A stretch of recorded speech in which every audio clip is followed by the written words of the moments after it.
hay muchos más casos, pero por ejemplo, uno de los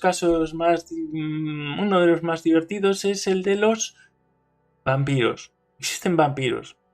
Los vampiros existen. Son como una especie de murciélagos, pero no son murciélagos. Son mamíferos alados que se alimentan de sangre de otros mamíferos. Y es que precisamente es uno de los escollos que había para encajar la evolución biológica en todo lo que es el mundo natural. No es malo que cuando crees una hipótesis que explica un proceso, le busques procesos que deberían ser explicados por la hipótesis y sin embargo falla. Falla o no es capaz esa hipótesis de explicar ese proceso. Y eso es lo que ocurrió con la evolución biológica y las críticas grandes que hubo, pues eso, en siglos pasados. Y es que habían cosas que, sobre todo eso, el cuidado parental o lo que se llama altruismo. Porque el caso es que al margen de esto hay otro problema más, que ya se resolvió, pero hubo otro problema más. Dijeron, vale, me parece bien que me puedas decir que unos genes que determinan un comportamiento distinto a que sea reproducirse el mismo individuo en el que está contenido y de una eficacia biológica ese gen mismo mayor que el gen que dice que repercute en el que el comportamiento del individuo que lo contiene sea reproducirse él. Porque si esos dos compiten, pues al final la población está constituida por más genes que definen que ese organismo X, con esa característica cromosómica, ayude a sus hermanos, ¿vale? Y también lo del ave. Es preferible que en determinadas circunstancias con muchos alimentos, pues el primer ave se comporte de una forma y el otro ave se comporte de otra. Y al ser preferible, el ave que aparezca, que tenga ese gen, que se comporte con eso, que decida, que defina que el ave se quede en esas circunstancias, va a tener más eficacia biológica, es decir, la población siguiente va a tener más de esos genes que lo de los genes en esa circunstancia, de decirle al ave vete del nido. Bueno, pero hay otra, la problemática viene cuando te dicen, bueno, pero es que hay organismos que ayudan a otros organismos sin que sean parientes de ellos. Es decir, hay organismos que están ayudando a otros y los genes de ese organismo tienen que ver porque son la misma especie, pero desde el punto de vista alélico no tienen ninguna relación con el otro, o casi, se puede decir casi cero. Entonces, ¿de dónde viene ese altruismo? ¿Por qué está ayudando? No solo porque está ayudando, porque tú podrías decir, si hay un conjunto de mutaciones, imaginaos que hay un conjunto de mutaciones a lo largo de miles de años, o cientos, dependiendo de cómo se reproduzca el organismo, que hacen que el mamífero empiece a ayudar al otro. Un organismo empieza a ayudar al otro, ¿vale? Pues puede pasar por mutaciones, porque hay errores o errores a la hora de replicarse. No digo que ayudar al otro sea un error. Al replicarse los genes hay errores y se pueden producir genes que determinan al organismo. Ayuda al otro en determinadas circunstancias o ayuda al otro en cualquiera, ¿vale? A partir de ahí lo que sucede es lo que se denomina la aplicación de la teoría de juegos. Y es la primera vez que lo mencioné ahora, pero es muy importante porque con teoría de juegos se puede jugar a lo que puede pasar en la evolución con determinados genes hipotéticos que puedas decir que aparecen.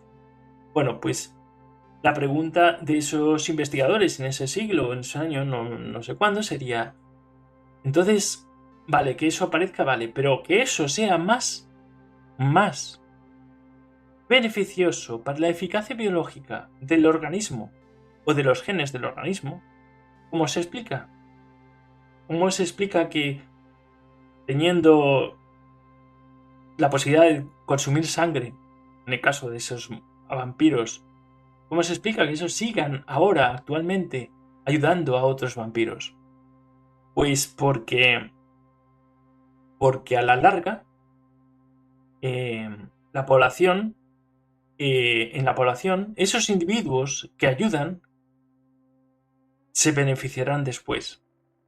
Es decir, esos genes que podremos llamar colaborativos, los genes colaborativos se expanden en la población porque reciben ayuda los individuos de otros individuos con genes colaborativos cuando ellos estén en problemas, de que tienen hambre.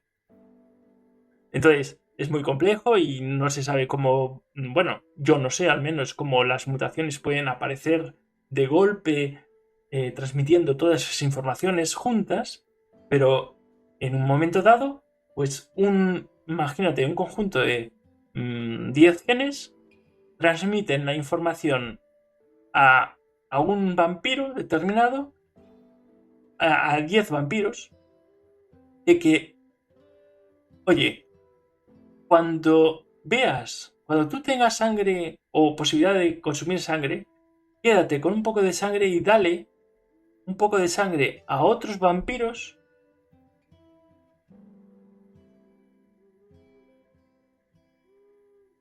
y los otros vampiros también tienen ese gen que les dice, cuando tú tengas sangre, cuando te han ayudado, cuando ya sabes que alguien te ha ayudado, pues ayúdale cuando ellos tengan problemas.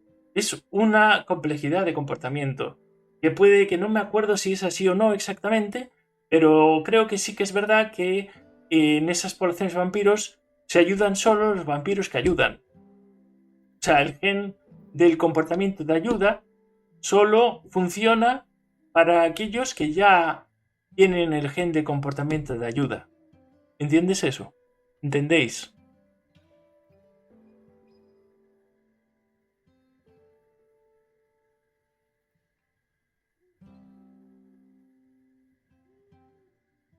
Eh, Cambios más acelerados de lo normal. Esto es una pregunta muy difícil. O sea, es muy... Cambios sí, más acelerados sí, de lo normal también. Pero no sé a qué te refieres. Quiero decir, eh, el, el, el ejemplo más drástico es que sí, efectivamente hay extinción masiva de especies. Estamos en la sexta extinción masiva. Sexta porque, bueno, creo que es la sexta. Estamos entrando, bueno, desde hace unos milenios o siglos, no sé, en lo que ahora llaman antropoceno, que es la época de la Tierra en la que un solo organismo consciente la está modificando y no porque no dirigida a lo que él quiere, ¿vale? Estamos extinguiendo especies y esperemos que nosotros no, pero bueno. Pero sí, hay una extinción masiva de especies brutal y se espera que no comparable con ninguna extinción masiva anterior, ni con meteoritos, ni con cuando hubo movimientos tectónicos brutales creándose los continentes, con vulcanismo total. Y casi ni siquiera comparable con la extinción de organismos que no estaban, que morían con oxígeno, vamos, cuando empezaron a producir el oxígeno las células fotosintéticas, los organismos fotosintéticos. De los pájaros, ¿qué función? Si había pocos alimentos. Bueno, pues eso es lo que yo no sé, claro. O sea, a ver, para que un gen determine un comportamiento determinado en, en un ambiente determinado y otro en otro, y que ambos comportamientos en los distintos ambientes sean lo más eficaz para ello se necesita, cuidado con para ello, pero para ello se necesitan que esos genes convivan en ese entorno mucho tiempo y que haya mutaciones a lo largo de mucho tiempo. Entonces, lo que va a ocurrir ahora y lo que está ocurriendo ahora es que de lo que ya hay, de esas variables y variantes que hay de todos los organismos o replicones, van a tener más eficacia biológica unos que otros. Y bueno, ¿qué hacen los que no tienen una buena eficacia biológica en el ambiente, en el cambio climático que vivimos? Pues lo que suelen hacer es buscan el ambiente que quieren, el ambiente en el que pueden reproducirse. No se busca, pero ellos van migrando y alcanzan zonas en donde, por ejemplo, la temperatura sigue siendo la temperatura en la que ya está adaptado evolutivamente de modo que se reproducen. Por ejemplo, quiero decir con esto que hay insectos que o organismos que a una temperatura desaparecen y por casualidad alguno de ellos emigra al norte y entonces donde hay más frío y entonces se siguen reproduciendo bien. Y la consecuencia es una migración de las poblaciones. ¿Cuál es el ejemplo más típico? O sea, ¿cuál es la implicación de esto?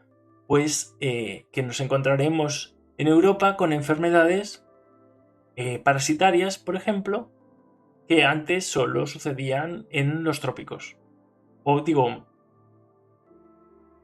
sí, por ejemplo, porque como en algunas regiones alrededor del Mediterráneo se van a convertir a lo mejor en tropicales desde el punto de vista de la temperatura, pues ciertos insectos con malaria, por ejemplo, empezarán a llegar a Grecia, a España, y de hecho, bueno, pues no sé si hay ya por ahí en algunos casos. Entonces, extinción masiva, sobre todo porque hay no están pocos replicones están capacitados para cambios tan drásticos del ambiente, del entorno en el que están. Y después migraciones y bueno, eso, malas noticias, digamos. Me refiero a que, por ejemplo, levantabas los pájaros. El hecho de cambio, claro, supongo que al ser más tajante dará lugar a más cambios.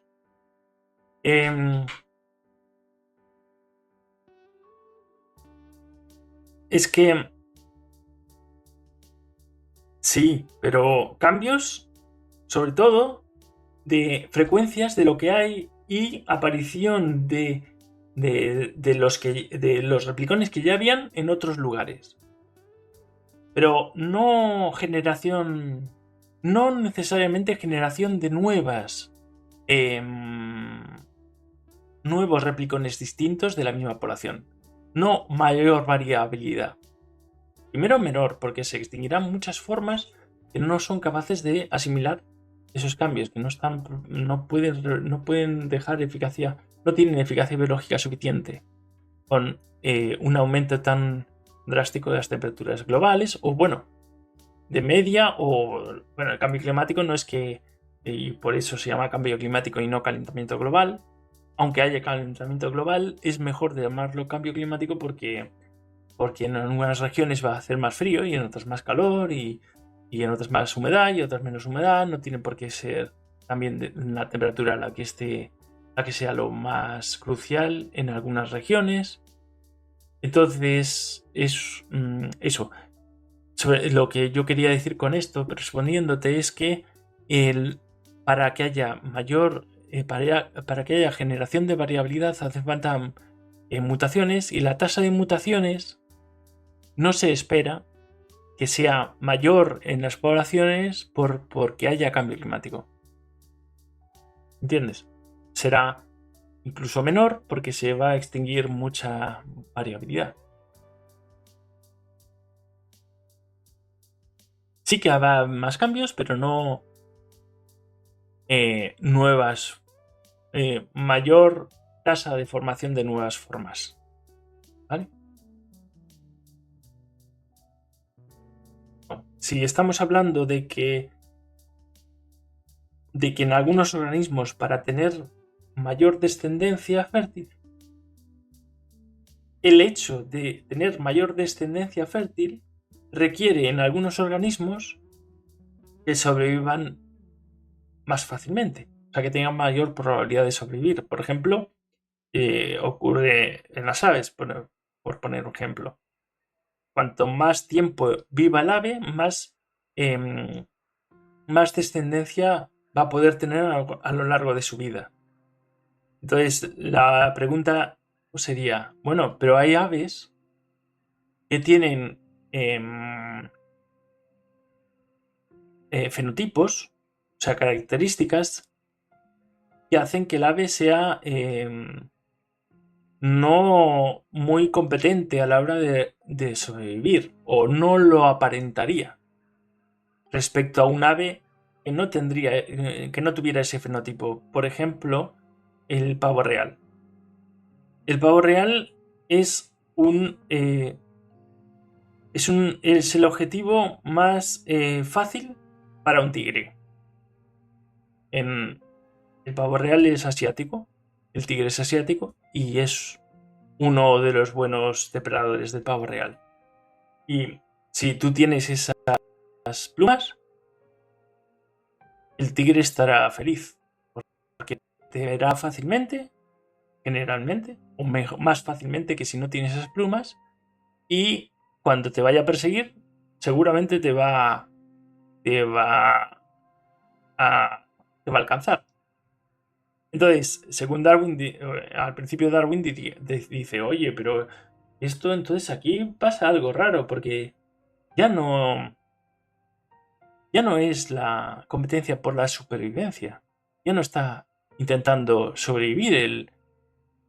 Los genes que producen esas colas no está expresando en el ave, ahora vas a poder sobrevivir mejor con esto.